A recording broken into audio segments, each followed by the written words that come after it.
At 18, my life changed in a single, terrifying moment.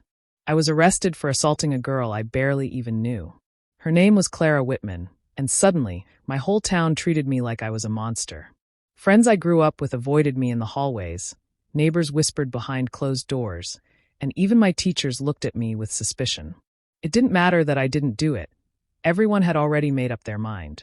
The worst part was my father. Randall Mercer, the man I had always looked up to, stood in our living room and told me I was on my own. His words cut deeper than any jail cell ever could. My mom tried to speak up, but she looked at me with fear, unsure if defending me would make her a target too. I had always thought family would be my safe place, but in that moment I realized I had no one. The ride to juvenile detention was silent. I kept my head down, heart pounding and mind spinning. How could everything I'd worked for, every friendship and connection, collapse overnight? I had no answers, just a growing anger and a sense of betrayal I couldn't shake. Inside those walls, I felt small and powerless. The other kids sized me up, some with curiosity, some with open hostility. Guards barked orders, making it clear that mercy was a luxury I wouldn't have. Days blurred into nights, and I found myself replaying that moment over and over. Clara had barely spoken to me before the accusation, and now her name was a weapon used to destroy me. I couldn't understand how a single lie, or maybe just a misunderstanding blown out of proportion, could ruin my entire life. The town that once celebrated my birthdays, cheered for me at soccer games, and welcomed me into their homes now whispered my name like it carried a curse. Fear turned into frustration, and frustration into a simmering anger.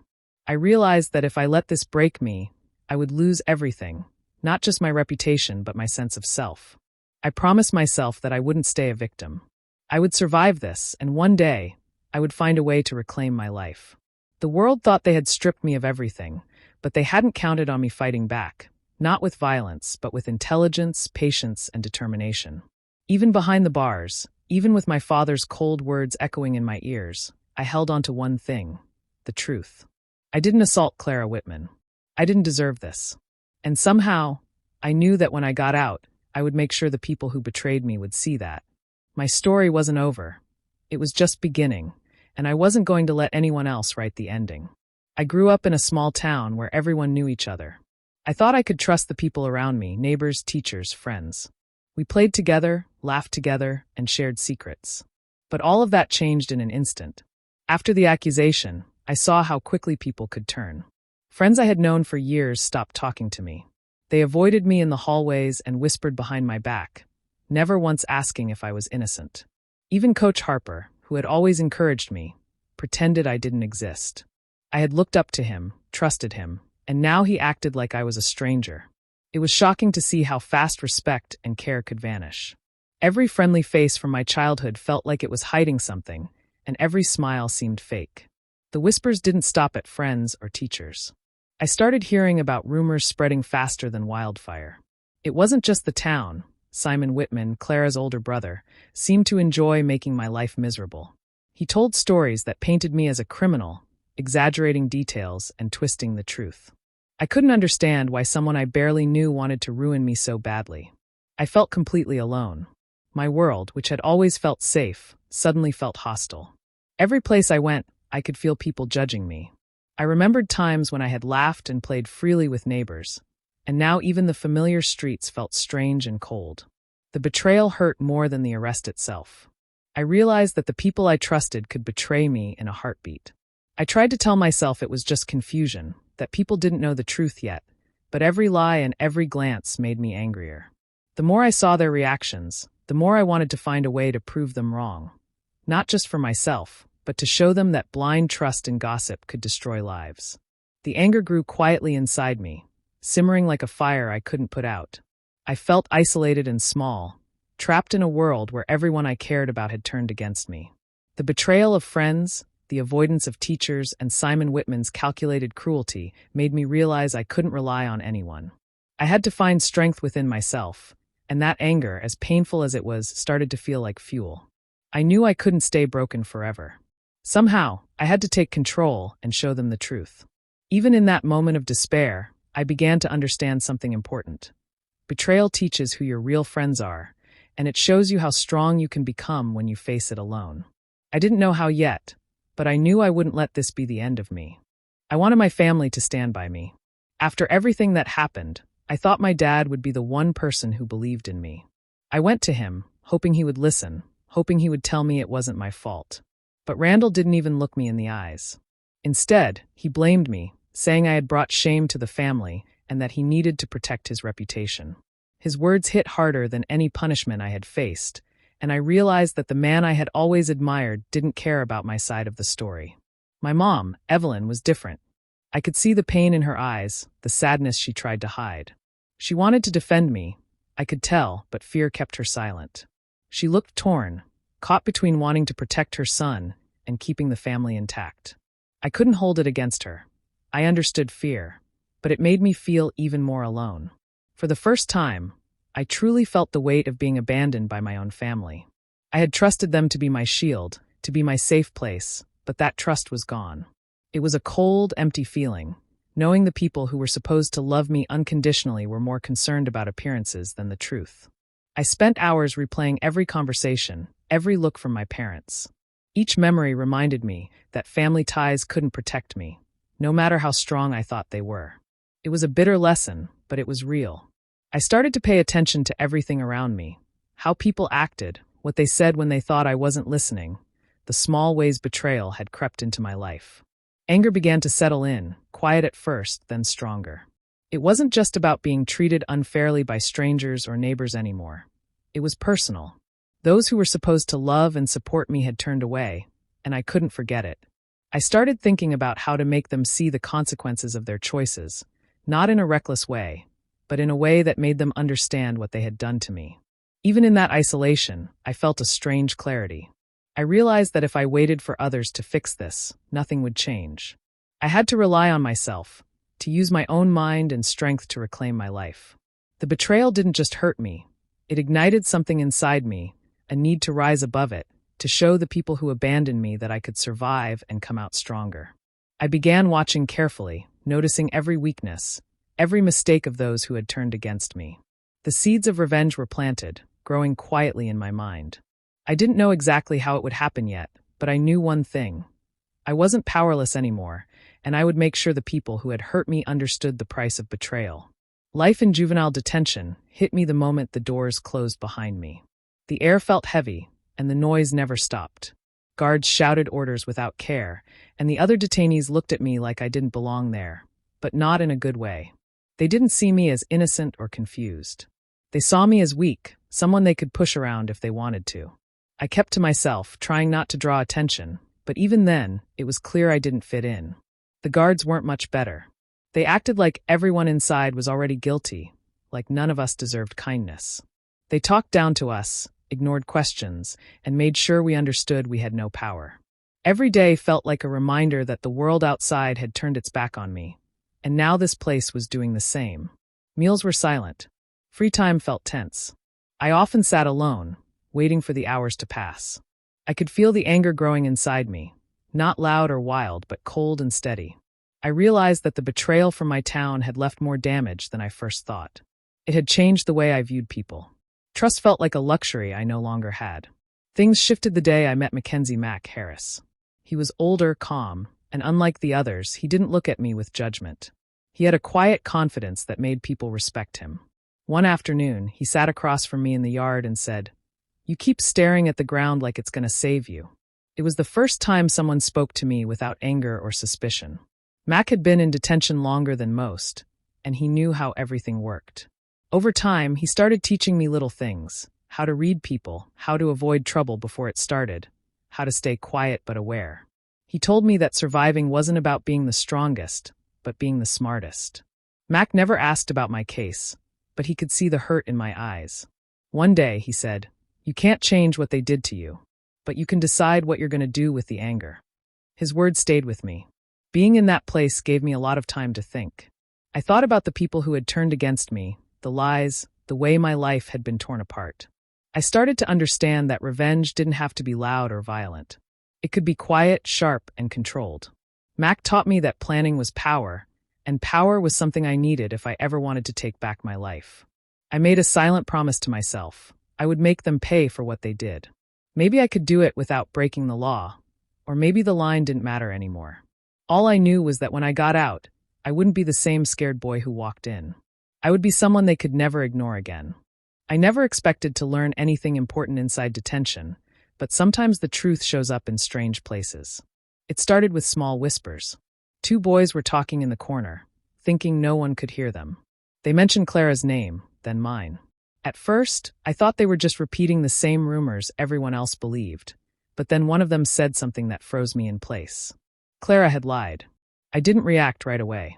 I just listened, pretending I wasn't paying attention. They said Clara never wanted the police involved, and she had told someone she made up the story because her brother, Simon, told her to. The more they talked, the more the pieces started to connect. Simon wanted to embarrass me because of a small argument at a town event a few weeks before everything happened. A petty argument, something so simple, had exploded into the destruction of my life. Hearing the truth didn't make me feel better.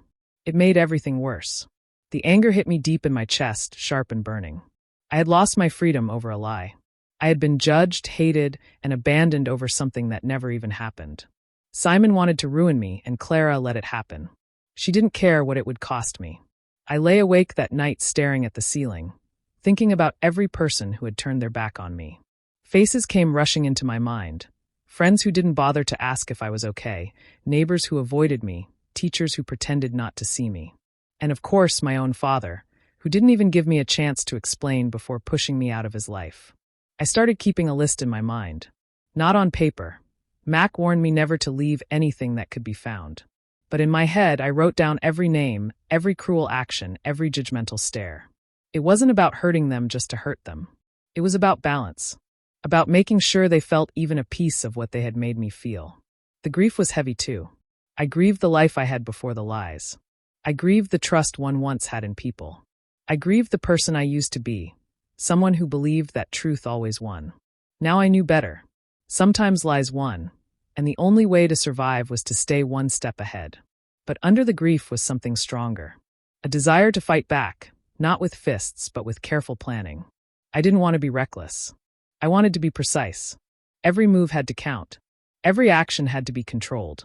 By the time I fell asleep, one thing was clear. When I got out, I would make sure every person who helped destroy my life would face their own consequences. Not with rage, but with strategy. They took everything from me, and I was going to take something back. Walking out of juvenile detention felt strange. I was free, but the world didn't feel welcoming. The court cleared my name, yet the town didn't seem to care. Some people pretended nothing had happened, while others still looked at me with doubt in their eyes. A few whispered when I passed, as if the truth meant nothing to them. I realized quickly that being innocent on paper didn't erase the damage. I kept my head down and found a small job at a local warehouse. It wasn't much, but it gave me a place to start. I worked quietly, stacking boxes and moving shipments. Most of my coworkers didn't talk to me, and I didn't try to change that. I wasn't there to make friends. I was there to watch and plan. Every day after work, I walked through the town with a calm face, but inside, my mind was sharp and alert. I paid attention to people who had turned their backs on me. I studied their routines, their habits, their weaknesses. I didn't want to hurt anyone physically. I wanted something different, something cleaner. I wanted the truth to catch them the way lies had caught me. Simon was at the top of my list. He walked around like nothing had happened, like ruining my life was just another story to laugh about. I followed him from a distance, learning where he went and who he talked to. I noticed things others ignored. His temper, his secrets, the careless way he treated people who trusted him. I stored every detail in my mind. My old friends were no better. Some acted like they never knew me. Others gave weak smiles, pretending they felt bad, but never apologizing. I watched them too. I saw how quickly they lied to impress new people, how they cheated on tests, how they talked badly about people who weren't around. They had built their reputations on fake kindness, and I planned to let those masks fall. The teachers who once avoided me were also part of my quiet study. I observed how they treated students unfairly, how they protected the wealthy kids, how they ignored problems they didn't want to deal with. They weren't as innocent as they pretended to be. I never broke any laws. I didn't need to. All I had to do was create moments where people revealed who they really were. Sometimes it was as simple as asking the right question in front of the right person. Other times, it meant sharing something true and watching them react in a way that exposed their lies. The town thought I was still weak, still the scared boy who had been dragged away in handcuffs. They had no idea how much I had changed. I wasn't loud about it. I didn't threaten anyone. I just waited, watched, and placed every piece in the right spot. And slowly, I felt the power shifting. I wasn't the one being judged anymore. I was the one watching, planning, and preparing to take back the life they tried to destroy. I knew that if I wanted real payback, it had to start with the people who caused the biggest damage. That meant Simon and his family. They walked around town like they were perfect, like they could do anything without consequences.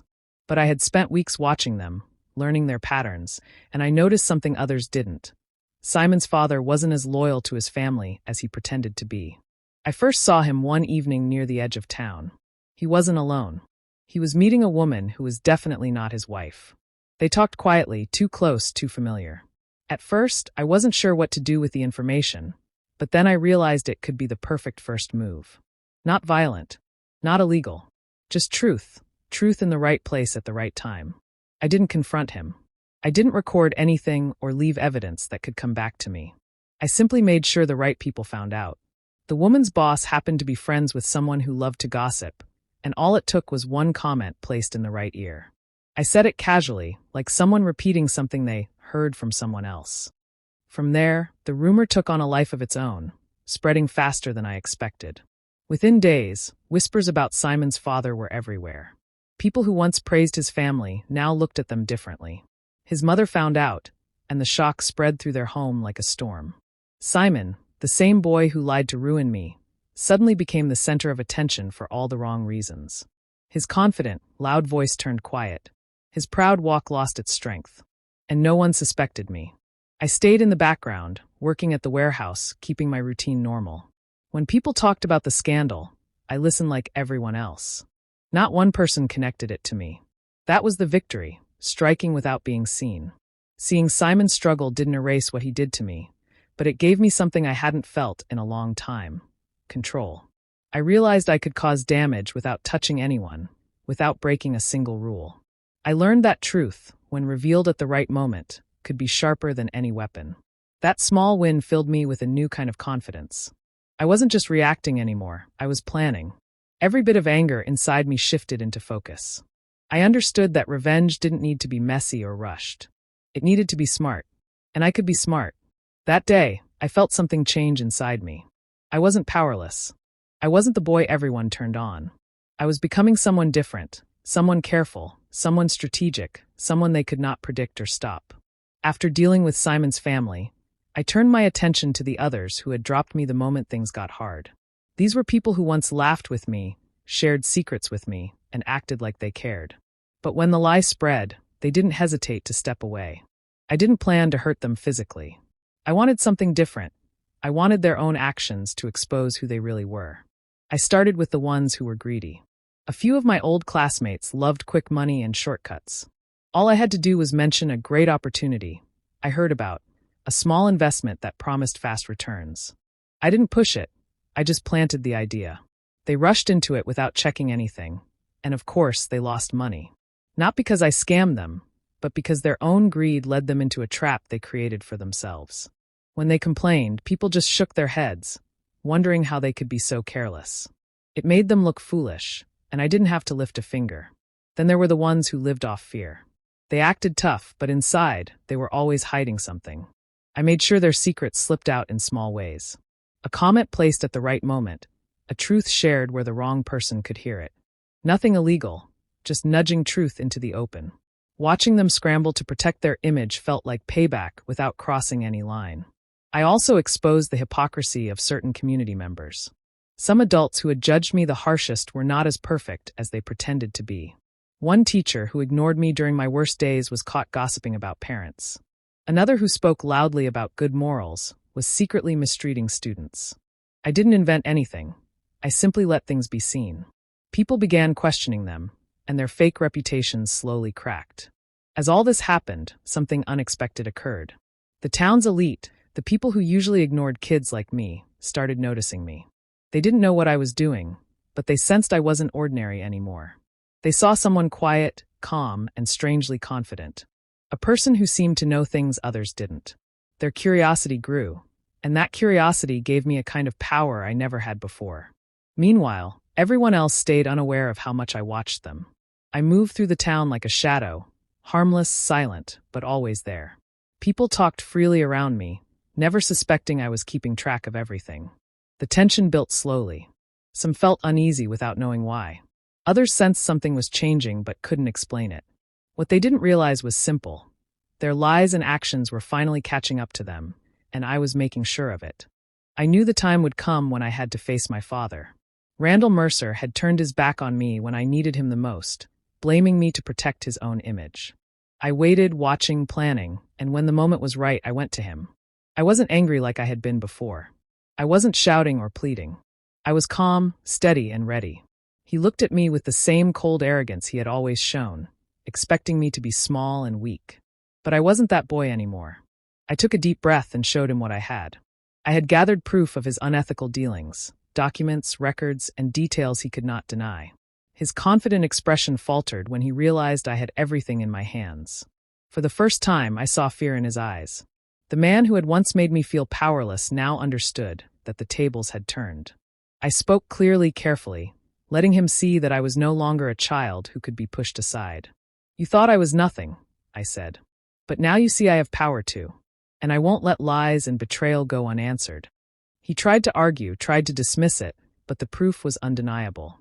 I stayed calm, letting the weight of the truth speak for itself. He shifted uncomfortably, the arrogance and pride he carried for so long breaking apart piece by piece. I realized then that he had underestimated me all along. He thought I was weak, and I had used that to prepare myself. My mother, Evelyn, watched silently at first. I could see the regret in her eyes. She had wanted to defend me all along but feared the consequences. Now she stepped forward, her voice soft but full of emotion.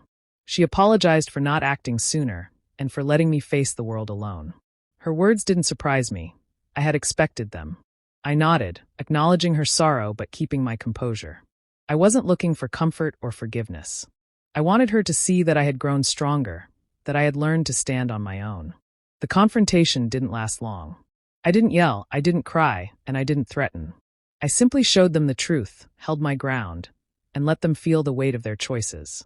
My father had to face the consequences of underestimating me, and my mother had to see that I had changed.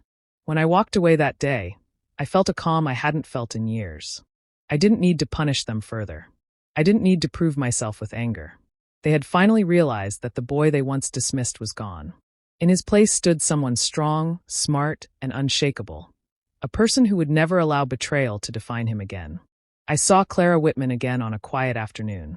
She looked nervous, fidgeting with her hands, eyes avoiding mine. I could tell she regretted what had happened, but seeing her now, I realized it wasn't just about her. It was about everyone who had let the lies spread. She had played her part, but there was a bigger story that needed to be told. I spoke calmly, letting her hear that I knew everything. I knew the lie, I knew Simon had orchestrated it, and I knew her family had stood by without question. Her face went pale, and she stammered, trying to explain herself. I didn't yell or shout. I just let her feel the weight of the truth. It was time for her and her family to face what they had done. I arranged for the town to hear the full story. I made sure Simon and his family couldn't hide behind excuses or lies. They had to acknowledge publicly that they had spread false accusations and tried to destroy my life. I watched as the words left their mouths, as the people who had doubted me saw the truth finally revealed. The whispers turned to murmurs, the judging glances softened, and for the first time, the town saw me for what I really was, a survivor who had endured betrayal, false accusations, and isolation, yet had come out stronger. Even as respect and admiration grew around me, I realized I didn't need it. The point wasn't to make them feel small or to seek revenge anymore. I had already reclaimed my life.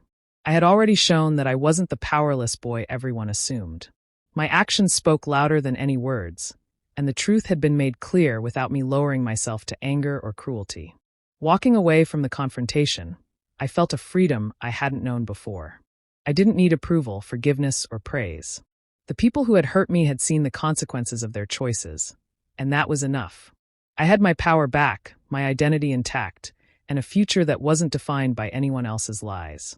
I looked around the town one last time and realized something important. Life wasn't about punishing those who wronged you. It was about standing tall, learning from the pain, and moving forward stronger. I had survived. I had learned.